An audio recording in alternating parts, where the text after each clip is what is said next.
আসসালামু আলাইকুম প্রিয় দর্শক,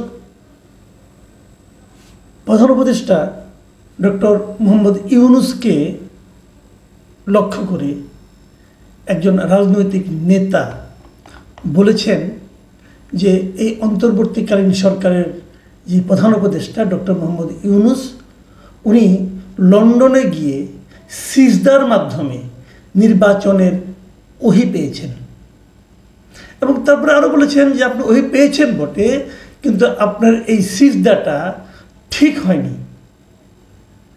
আপনাকে ওইখানে সিজদা না দিয়ে সিজদা দিতে হতো বাংলাদেশের জনগণের প্রতি, কারণ জনগণ আপনাকে বসিয়েছে। এটা কে বলেছে? একজন রাজনৈতিক নেতা বলেছে, সুপরিচিত রাজনৈতিক নেতা। এখন প্রশ্ন হলো, এই রাজনৈতিক নেতাটা কে, কোন দলের? নামটা বলি, উনি এনসিপির একজন নেতা।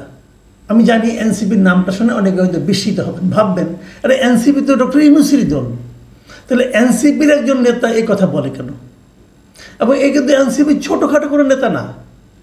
এনসিপির যিনি মুখ্য সমন্বয়ক মিস্টার নাসিরউদ্দিন পাটোয়ারি, তিনি এই কথা বলেছেন। এখন এই কথাটা বলা ঠিক কি বেঠিক, এটা নিয়ে আজকে আমি একটু কথা বলতে চাই। এবং কেবল এনসিপির নেতা এই নাসিরউদ্দিন পাটোয়ারিও নয়, এনসিপির আরও একজন নেতা হাসনাত আবদুল্লাহ, তিনিও কিন্তু এই একই কথা বলেছেন। তিনিও বলেছেন যে গণ অভ্যুত্থানের পর রাষ্ট্রপ্রধান হওয়া ব্যক্তি লন্ডনে গিয়ে সিজদা দিয়েছেন। এবং তিনি আরও বলেছেন, পৃথিবীর ইতিহাসে এমন নজির নেই যে একজন অন্তর্বর্তী সরকার প্রধান একটি রাজনৈতিক দলের ভারপ্রাপ্ত চেয়ারম্যানের সঙ্গে বসে যৌথ সংবাদ সম্মেলন করেছেন। এটা হাসনাত আবদুল্লাহ বলেছেন।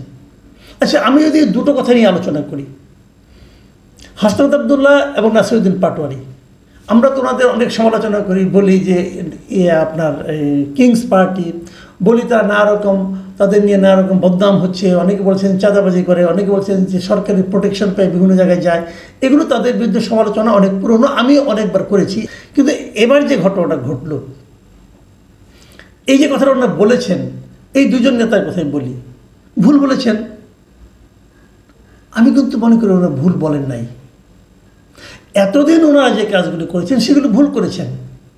এতদিন তারা ডক্টর ইউনূস গভর্নমেন্টকে প্রায় সকল ক্ষেত্রে এক ধরনের ব্ল্যাঙ্ক চেক দিয়েছেন, কিন্তু এখন আর দিচ্ছেন না। কেন দিচ্ছেন না সেটা অন্য হিসাব, সেই হিসাব নিয়ে আরেকদিন কথা বলবো। আমি বরং এই যে তাদের মন্তব্যগুলো নিয়ে একটু কথা বলতে চাই। সেটা হলো, এই যে বলেছেন একজন সরকার প্রধান একজন রাজনৈতিক দলের ভারপ্রাপ্ত চেয়ারম্যানের সঙ্গে বসে যৌথ সংবাদ সম্মেলন করেছেন, এটা নজিরবিহীন। কথাটা কিন্তু মিথ্যা নয়। হ্যাঁ, তারেক রহমান অবশ্যই বড় নেতা, কিন্তু ওনার সঙ্গে যে ডক্টর ইউনূসকে দেখা করতে হবে কেন? এটা একটা বেসিক। দেখেন, তারেক রহমান তো আমারও নেতা, আমি হয়তো যারা বিএনপি করেন সবারই নেতা, এই দেশের নেতা উনি, কোনো সন্দেহ নেই এতে। কিন্তু ক্ষমতায় তো আমরা তারেক রহমানকে বসাইনি, আমরা ক্ষমতায় বসেছি ডক্টর ইউনূসকে। তো ডক্টর ইউনূস তো ওনার ওইটা রাখবেন। উনি কি বাংলাদেশে থাকতে কখনো কোনো রাজনৈতিক দলের অফিসে যান, যে কথা বলেন? যদি এরকম হতো যে উনি সবার সঙ্গে দেখা করেন, যে কথা বলেন, আমি এটাকে মেনে নিতে পারতাম। হ্যাঁ, ঠিক আছে, ওনার তো এটা টাইপ, উনি এরকম করেন, সবার সঙ্গে একটা আন্তরিক ভঙ্গিতে কথা বলেন, তা তো বলেন না। তো ওখানে যে, এবং আরও বড় কথা, এই মিটিংটা কিন্তু অনুষ্ঠিত হয়েছে ডক্টর ইউনূসের আগ্রহে, এবং ডক্টর ইউনূসের পক্ষ থেকে, সরকারের পক্ষ থেকে মিটিংটার কথা প্রথম বিএনপিকে বলা হয়েছিল। তারপরে মিটিংয়ের মধ্যে কি হয়েছে না হয়েছে সেটা অন্য আলাপ। এবং আমি নিজেও বলেছি যে এই মিটিংয়ে আসলে সরকারের অন্য একটা উদ্দেশ্য ছিল।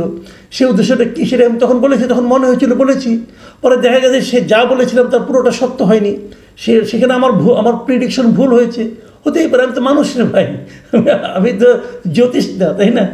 আমি যেরকম ভেবেছি সেরকম বলেছি, আমার কথা যুক্তি দিয়ে বলেছি। কিন্তু প্রশ্নটা হলো, এরকম হয় কি না?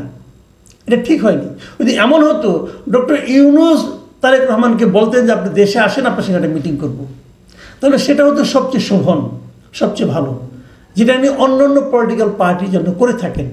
কিন্তু এখানে তা হয়নি। এটা দিক দিয়ে ঠিক আছে। আচ্ছা, এবার আসার আরেকটা কথা বলি, যে আমাদের নাসিরউদ্দিন পাটোয়ারি কি বলেছেন, পাটোয়ারি কথাটা একটু শুনি আমরা। পাটোয়ারি সাহেব বলেছেন, বাংলাদেশের মানুষ আমাদের নোবেল লরিয়েট ইউনূস স্যারের চোখে পড়ে না, ওনাকে লন্ডন যেতে হয়। তিনি লন্ডনে গিয়ে সিজদা দিয়েছেন, সিজদার মাধ্যমে ওহির মাধ্যমে উনি আদেশ পেয়েছেন, সেটা একটা প্রেস রিলিজের মাধ্যমে জানিয়েছেন বাংলাদেশে ফেব্রুয়ারিতে নির্বাচন হতে হবে এই সংবিধানের অধীনে। কিন্তু আপনার সিজদা তো ঠিক হয়নি, আপনার সিজদা দিতে হবে বাংলাদেশের জনগণের প্রতি, কারণ জনগণ আপনাকে বসিয়েছে, সেই সিজদার মাধ্যমে আপনি সঠিক দিক নির্দেশনা পাবেন। এই কথাতে বলেছে, এটা আমি কিছু কথা বলি আপনাদেরকে এখানে। এক নম্বর কথা হলো, ফেব্রুয়ারিতে নির্বাচন হতে হবে, এটা কিন্তু ওই সিজদার মাধ্যমে প্রেস রিলিজে উনি জানান নেই। ফেব্রুয়ারি নির্বাচনের কথা উনি স্পষ্ট করে বলেছেন গত 5 অগাস্ট জাতির উদ্দেশ্যে দেওয়া ভাষণে। ওখানে যেটা হয়েছিল, একটি যৌথ ঘোষণা হয়েছিল, সেখানে বলা হয়েছিল যে উনি নির্বাচন করতে চেয়েছেন এপ্রিলে, কিন্তু যদি সংস্কার সব ঠিকঠাক মতো হয় তাহলে রমজানের 1 সপ্তাহ আগেও হতে পারে। উনি কনফার্ম করে বলেননি, কনফার্ম করে বলেছেন গত 5 আগস্ট। কাজে এই জায়গাটাতে নাসিরউদ্দিন পাটোয়ারি একটু রাগের মাথায় হয়তো বলেছেন, আমার কাছে মনে হয় এটা ঠিক নয়। এখন আসেন আরেকটা পয়েন্টে বলি। উনি বলেছেন সিজদা দিতে হবে বাংলাদেশের জনগণের প্রতি, কারণ জনগণ আপনাকে বসিয়েছে।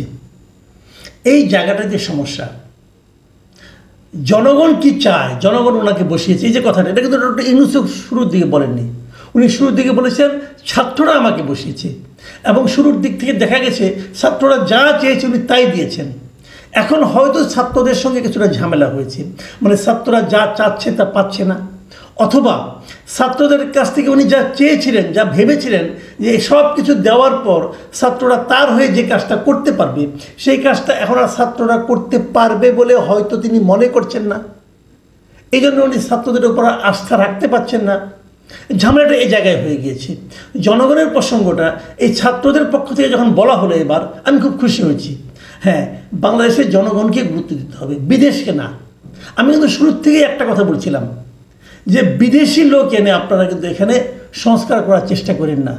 এবং ডক্টর ইউনূস কী করেছেন, শুরুর থেকেই বিভিন্ন পোস্টে উনি বিদেশি লোক নিয়ে আসছেন। বিদেশে মানে যারা বিদেশে থাকেন, মানে দ্বৈত নাগরিক, বাংলাদেশে জন্ম কিন্তু এক পর্যায়ে বাংলাদেশ ছেড়ে ওরা বাইরে চলে গেছেন। কেন চলে গেছেন? কেন চলে গেছেন? ওই দেশকে সেবা করার জন্য গেছেন, আর কিছু না। কারণ যদি সেবা না করে বাংলাদেশকে উন্নত করার জন্য, বাংলাদেশে বৈদেশিক মুদ্রা পাঠানোর জন্য যেতেন, তাহলে ওখানে যেয়ে তারা ওখানকার নাগরিকত্ব নিতেন না। ওখানকার নাগরিকত্ব নেওয়ার মানে উনি আসলে ওই দেশেরও নাগরিক, এই দেশের নাগরিক, মানে 2 নৌকা পা ওনার। যখন দেখবেন যে নৌকা ফুটা, ওই নৌকা থেকে পাটা তুলে আরেক নৌকা পা রাখবেন। যখন দেখবেন যে নৌকাটা ওনার জন্য বিপজ্জনক, অন্য নৌকায় চলে যাবেন। এই যে সুবিধাবাদী ক্যারেক্টার, এই ধরনের লোককে এনে উনি ওনার উপদেষ্টা, ওনার পরামর্শক, এবং সবচেয়ে বড় যে দাবিটা স্টুডেন্টদের সংস্কার, সেই সংস্কার কমিশনের মাথায় এই লোকগুলিকে বসিয়েছেন। এই প্রত্যেকটা লোক আমার বিবেচনায় সুবিধাবাদী। যে লোক নিজের দেশ ছেড়ে অন্য দেশে চলে যায়, যে ওই দেশের নাগরিকত্ব নেয়, সে লোককে আমি সুবিধাবাদী মনে করি। ভাই, আপনারা যে যাই বলেন, আমি মনে করি। দেখেন, শেখ হাসিনার আত্মীয়রা যারা দেশ ছেড়ে পালাইছে, আওয়ামী লীগের মন্ত্রীরা যারা দেশ ছেড়ে পালাইছে, সব সুবিধাবাদী। কারণ সবারই কিন্তু বিদেশের নাগরিকত্ব আছে, অথবা তার স্ত্রীর নাগরিকত্ব আছে। স্ত্রীর নাগরিকত্ব নিয়ে সে ওখানে বসবাস করছে। তাদের কিন্তু এই দেশে না আসলে কোনো অসুবিধা হবে না। আমরা এরকম লোক চাই না। আমরা এমন লোক চাই যে সংগ্রামে বলেন, আনন্দে বলেন, বেদনায় বলেন, শাস্তি পাওয়ার ক্ষেত্রে বলেন, দেশেই থাকবে। আমরা এরকম লোক চাই। উনি বিদেশে যে সিজদা দিয়েছেন, এক্ষেত্রেও দিয়েছেন, ও ক্ষেত্রেও দিয়েছেন। এই যে বিষয়গুলো নাসিরউদ্দিন পাটোয়ারি এখন বলছেন, আমার কাছে মনে হচ্ছে যে ওনারা এতদিনে লাইনে আসতেছেন।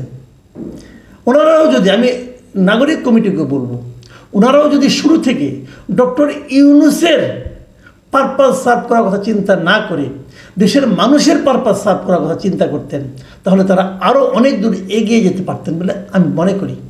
ওনারা তা করেননি। ওনারা ভেবেছেন আমাদের মাথার উপরে ইউনূস আছে, আবার আর কী লাগে, কারণ আমরাই ওনার এমপ্লয়ার, আমরা যা চাবো তাই পাবো। পেয়েছেনও, অনেকবার পেয়েছেন, এখন আর পাচ্ছেন না। কারণ ডক্টর ইউনূসেরও নিজের একটা হিসাব আছে। বিএনপির যেমন হিসাব আছে, এনসিপির যেমন হিসাব আছে, ইউনূস সাহেবের একটা হিসাব আছে। সেই হিসাবে এনসিপি এখন সৎ সন্তানের ভূমিকায় চলে এসেছে। কাজে সৎ সন্তান এখানে আপন সন্তানের দিকে উনি ঝুঁকবেন, এটাই তো স্বাভাবিক হচ্ছে ওইটা। এখন ভাই মন খারাপ করে কোনো লাভ নাই। তবে আমি মনে করি এখনও সময় আছে, আপনাদের এই যে দাবিগুলো, এই দাবিগুলো কিন্তু ভ্যালিডিটি আছে, আপনারা কিন্তু দাবিগুলো করতেই পারেন এবং এই দাবিগুলো নিয়ে আপনারা যদি অগ্রসর হন, আমি মনে করি যদি ঠিকঠাক মতো অগ্রসর হন এবং ঠিক লোককে নিয়ে অগ্রসর হতে হবে, কিন্তু ওই চোরটাকে নিয়ে গেলে অগ্রসর হবে না। যে জিনিসটা নাকি বলেছেন, হাসনাত আব্দুল্লাহ বলেছেন যে কেউ যদি প্রমাণ করতে পারে আমি বা আমার সহযোদ্ধারা দুর্নীতি করেছি, আমরা রাজনীতি থেকে সরে দাঁড়াবো, ব্যবসায়ীদের কাছ থেকে টাকা নেওয়ার অভিযোগ সম্পূর্ণ মিথ্যা, এই যে কথাটা বলেছেন না, আমি হাসনাত আব্দুল্লাহকে বলবো ভাই আর একটু কেয়ারফুল হয়ে বলেন। এই কারণে বলেন, আপনি আপনার কথা বলতে পারেন যে আমি করিনি, আমি আমার কথা বলতে পারি আমি করিনি, আমি কিন্তু আমার ভাইয়ের কথা বলতে পারবো না এবং আমি আমার সন্তানের কথা বলতে পারবো না, আমি জানি না সে কী করেছে। কাজে সহযোদ্ধাদের দায়িত্ব নিয়েন না ভাই, নিয়েন না। শুনেন, যদি ব্যবসায়ীদের কাছে চাঁদা নিয়ে থাকেন, কার কাছে দিচ্ছেন? ব্যবসায়ীদের কাছ থেকে। ব্যবসায়ীদের চিনেন? ব্যবসায়ীদের চিনেন? আর মুহূর্তের মধ্যে চোখ উল্টে যায় কিন্তু টাকার জন্য। ধরেন আপনি চাঁদা চেয়েছেন, আপনাকে চাঁদা দিয়েছে, খুব ভালো ভালো সম্পর্ক, যেই বুঝবেন আপনার পাওয়ার লেস হয়ে গেছেন, যেই বুঝবেন আপনার পাওয়ার একটু কমে গেছে, ওই জায়গায় আরেক জায়গায় যে বলে দিবে এই ওদেরকে টাকা দিলাম, হয়তো আপনাকে 10 টাকা দিছে, বলবে ওদের 110 টাকা দিলাম। চিনেন ব্যবসায়ীদের? এরা হলো সেই ব্যবসায়ী যারা নাকি হাসিনাকে বলেছিল তার সঙ্গে জীবনেও আছে, মরণেও আছে, কবরেও যাবে নাকি। তাদের বিরুদ্ধে আপনি কী করতে পারছেন? কিচ্ছু করতে পারেন নাই। বিএনপি বরং তাদের লোক দিয়ে ওই ব্যবসায়ীকে রক্ষা করার জন্য প্রজেক্ট হাতে নিয়েছে, তাও তো ফেরাতে পারেন নাই, ওইটাও তো এক্সপোজ করতে পারেন নাই। বড় কঠিন ভাই রাজনীতি করতে আসছে, রাজনীতির মাঠ বড় কঠিন। তারপরে বলবো আপনার এনার্জেটিক ইয়াং কাজে লাগান, সবার দায়িত্ব নিয়ে না মিস্টার হাসনাত আব্দুল্লাহ, তাহলে কিন্তু ধরা খেয়ে যাবেন। আমরা তো কিছু খবর টবর পাই। প্রিয় দর্শক, এখন এ পর্যন্তই। আল্লাহ হাফিজ।